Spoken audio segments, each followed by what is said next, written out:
O aumento da produção de etanol nos Estados Unidos trouxe mudanças profundas para o mercado do milho no país. Na safra 2004-05, antes da lei que tornou obrigatório o uso do biocombustível, as usinas de etanol consumiam 11% da produção norte-americana de milho. Hoje, esse consumo já está em torno de 40%. O crescimento foi tão grande e tão rápido que, já a partir de 2006, os Estados Unidos se tornaram o maior produtor de etanol do mundo, deixando o Brasil bem para trás.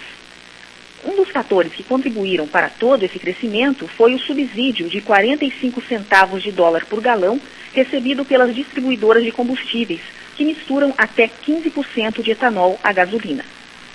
Em 2010, esse subsídio custou cerca de 6 bilhões de dólares aos cofres públicos dos Estados Unidos. Mas, como o governo precisa apertar o cinto e cortar gastos devido à crise, a ajuda vai acabar no dia 31 de dezembro de 2011.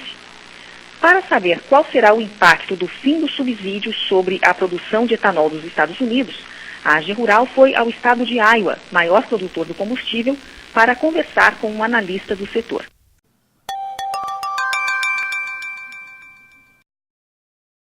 There's always been a misperception about the VEEC, the blender's credit, as it's commonly known.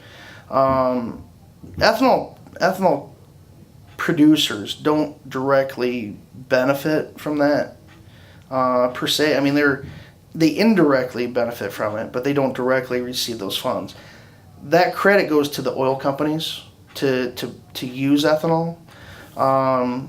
And given the economic environment, the situation in Washington, we're lucky that we're going to have the blender's credit through the end of the year, because we really could have lost it before now. But at this point, it seems like we'll at least have it through the end of the year. That being said, though, because we don't have the blender's credit, doesn't necessarily mean that the ethanol industry is going by the wayside, because the blender's credit is a two-part that actually goes and enhances the underlying feature, which is the RFS, the Renewable Fuel Standard, which was set back in the mid-2000s, and that's the actual mandate where the required ethanol production, the required ethanol use.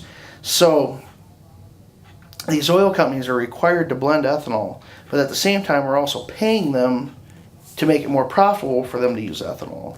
So it's kind of a double dip. Now, if the blender's credit goes away, in my opinion, I don't think that the ethanol industry is hurt that much. You look at ethanol production last year, we produced about 500 million gallons more than what was required to be used, and that's called discretionary. That part will go away because of the lack of the blender's credit. However, last year's the RFS, the mandate, actually increases every year.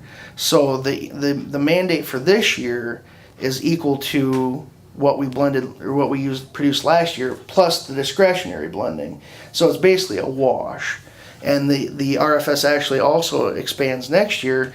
Last year it was at 12 billion gallons. This year it was at 12.6.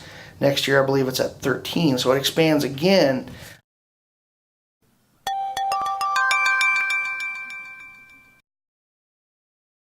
I think that it will, the fact that the mandate is still there and they're required to use it should be enough to support the ethanol industry. Now the blenders, the oil companies won't be making as much money as they did, but the industry as a whole should be able to withstand, because we have made a new market for DDGs. I mean, there's so many livestock producers out here that rely on DDGs as a cheaper alternative to the soybean meal. A lot of these ethanol plants have adapted to produce corn oil. So not only are they, when they're grinding the corn to produce ethanol, they've got the byproduct where they can actually grind it down and produce an oil out of that. and that's another byproduct that they get out of it. So it's actually it's enhancing their margins. But to answer your question, make a long story short, I think that as long as the mandate is around, the ethanol industry will be able to sustain.